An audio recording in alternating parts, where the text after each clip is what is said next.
ఈరోజు అసెంబ్లీ సమావేశాలు స్టార్ట్ అయ్యాయి. అసెంబ్లీ సమావేశాలు స్టార్ట్ కాగానే మనందరికీ తెలుసు మాటల యుద్ధం స్టార్ట్ అవుతుంది అని మనం అందరం అనుకున్నాం. అందులో భాగంగానే ఈరోజు కాంగ్రెస్ ఎమ్మెల్యే కోమటిరెడ్డి రాజగోపాల్ రెడ్డి చాలా ఇంట్రెస్టింగ్ కామెంట్స్ చేశారు.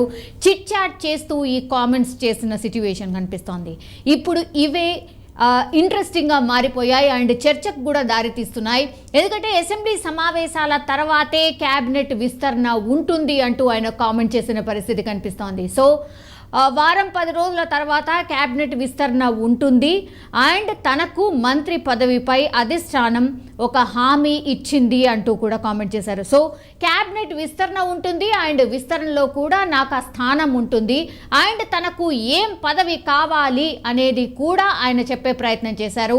హోంశాఖ ఇవ్వాలని కోరుతున్నా అని రాజగోపాల్ రెడ్డి డైరెక్ట్గానే చెప్పిన పరిస్థితి. అండ్ తాను కాంగ్రెస్లోకి వచ్చింది కేసీఆర్ను గద్దె దించేందుకు. సో నేను ఫోకస్డ్గా వర్క్ చేస్తుంది కూడా అందుకే.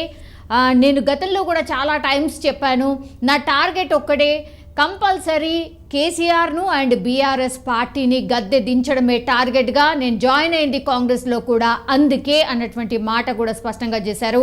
అండ్ తాను హోం మంత్రి అయితేనే బీఆర్ఎస్ వాళ్ళు కంట్రోల్లో ఉంటారంటూ కూడా కామెంట్ చేసిన పరిస్థితి కనిపిస్తోంది. సో నేను ఒకవేళ హోం మంత్రి అయితేనే హోం మంత్రి హోదాలో నేను మాత్రమే బీఆర్ఎస్ వాళ్ళను కంట్రోల్ చేయొచ్చు అండ్ కేసీఆర్ కుటుంబాన్ని కూడా కంట్రోల్ చేయొచ్చు.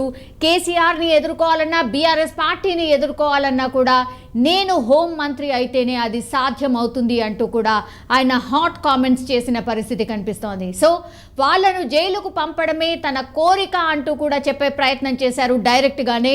కేసీఆర్ దగ్గరుండి బీఆర్ఎస్ ఎమ్మెల్యేలను బీజేపీలోకి పంపుతారని కూడా ఆయన ఆరోపించారు.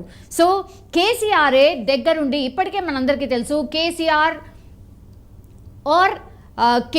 కావచ్చు లేదంటే బీఆర్ఎస్ అండ్ బీజేపీ ఇవి రెండు కలిసే ఉన్నాయి, ఇవే దెబ్బతీశాయి.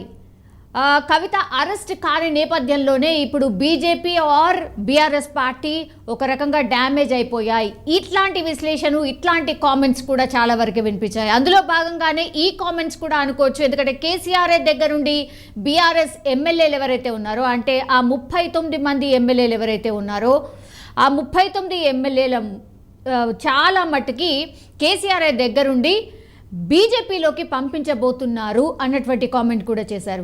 సో బీఆర్ఎస్ను బీజేపీలో విలీనం చేయడం ఒక రకంగా ఖాయమైపోయింది, డెఫినెట్లీ ఇది చూడబోతున్నాం అన్నటువంటి కామెంట్ కూడా చేశారు కోమటిరెడ్డి రాజగోపాల్ రెడ్డి. అండ్ కేసీఆర్కు ఇప్పుడు బీజేపీనే శ్రీరామ రక్ష అంటూ కూడా కామెంట్ చేశారు.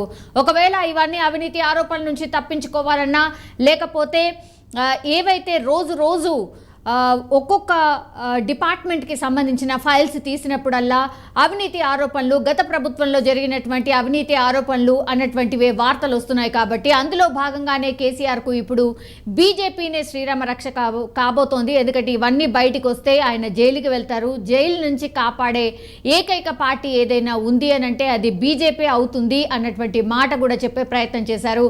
కల్వకుంట్ల కుటుంబం జైలుకు వెళ్ళడం ఖాయమంటూ కూడా ఆయన కామెంట్ చేసిన పరిస్థితి. అండ్ ఒకవేళ నేను హోం మంత్రి అయితే అదే చేయబోతున్నాను, ఈ కుటుంబాన్ని మొత్తం అండ్ బీఆర్ఎస్ పార్టీ వాళ్ళను కూడా నేను జైలుకి పంపిస్తాను హోం మంత్రి అయితే. సో మనసులో మాట బయట పెట్టారు అనుకోవచ్చు. అంటే ఆయన మనసులో ఉంది తాను హోం మంత్రి కావాలని అండ్ అధిష్టానం కూడా ప్రామిస్ చేసింది అన్నటువంటి హింట్ కూడా ఇచ్చారు. సో ఏం జరుగుతుందో చూడాలి. బట్ భువనగిరి, నల్గొండ పార్లమెంట్కు కుటుంబ సభ్యులు ఎవరు పోటీ చేయకూడదు అనేది తమ ఉద్దేశం అంటూ కూడా కామెంట్ చేసిన పరిస్థితి.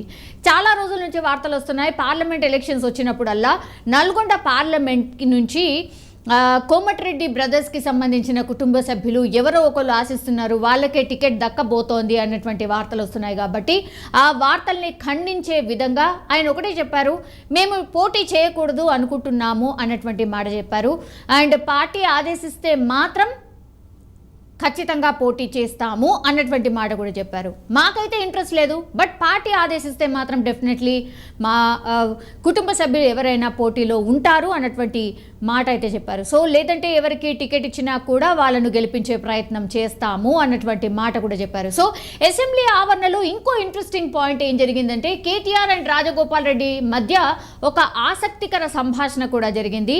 అదేంటంటే అసెంబ్లీ ఆవరణలో కేటీఆర్ అండ్ రాజగోపాల్ రెడ్డి మధ్య ఒక ఆసక్తికర జరిగింది. అంటే లాబీలో ఎంటర్ అయినప్పుడు ఇద్దరు ఎదురుగా నిల్చున్నప్పుడు ఎదురు పడ్డప్పుడు హలో హాయ్ అనేది మామూలుగానే గ్రీటింగ్స్ ఇచ్చుకోవడం ఇదైతే కామనే. సో మీకు మంత్రి పదవి ఎప్పుడు వస్తుంది అంటూ రాజగోపాల్ రెడ్డిని కేటీఆర్ అడిగారు. సో అప్పుడు దీనికి రాజగోపాల్ రెడ్డి ఆన్సర్ చెప్తూ మీలాగే మాకు ఫ్యామిలీ ఎఫెక్ట్ పడుతోంది అంటూ రిప్లై ఇచ్చారు. సో నవ్వుకుంటూనే ఈ సంభాషణ అంతా సాగింది.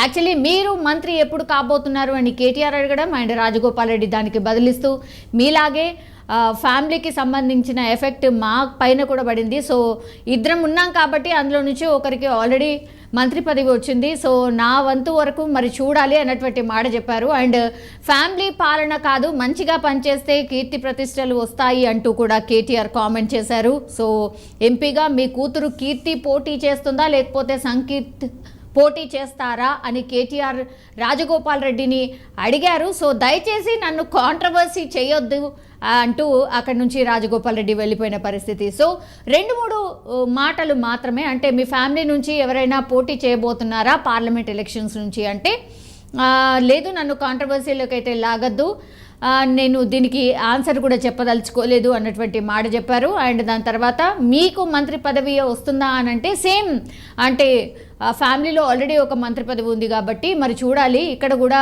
ఫ్యామిలీకి 2 మంత్రి పదవులు అని అంటే అందరూ కూడా మాట్లాడతారు కాబట్టి మరి ఇదే అడ్డొస్తుంది మాకు కూడా అన్నటువంటి మాట చెప్పే ప్రయత్నం చేశారు. కానీ దానికంటే ముందు మాత్రం రాజగోపాల్ రెడ్డి చిట్ చాట్లో క్లారిటీ ఇచ్చేశారు. నాకు హోంమంత్రి కావాలని ఉంది, హోంమంత్రి చేస్తే ఏం చేస్తారు అన్నటువంటిది మనసులో మాట కూడా బయటపెట్టారు. ఇప్పుడు రాజగోపాల్ రెడ్డి కామెంట్స్ ఏవైతే చేశారో ఇవి హాట్ టాపిక్గా మారిపోయాయి. సో ఒకవేళ రాజగోపాల్ రెడ్డి నిజంగానే హోంమంత్రి అయితే మరి ఆయన మనసులో కోరిక ఏదైతే ఉందో అంటే బీఆర్ఎస్ లీడర్స్ కావచ్చు, బీఆర్ఎస్కి సంబంధించిన టాప్ మోస్ట్ లీడర్ కావచ్చు, వాళ్ళందరినీ నేను జైలుకే పంపిస్తాను అన్నటువంటి మాట చెప్తున్నారు. కాబట్టి నిజంగానే అదే ఫోకస్డ్గా ఆయన వర్క్ చేయబోతున్నారా, నిజంగానే హోంమంత్రి కాబోతున్నారా రాజగోపాల్ రెడ్డి?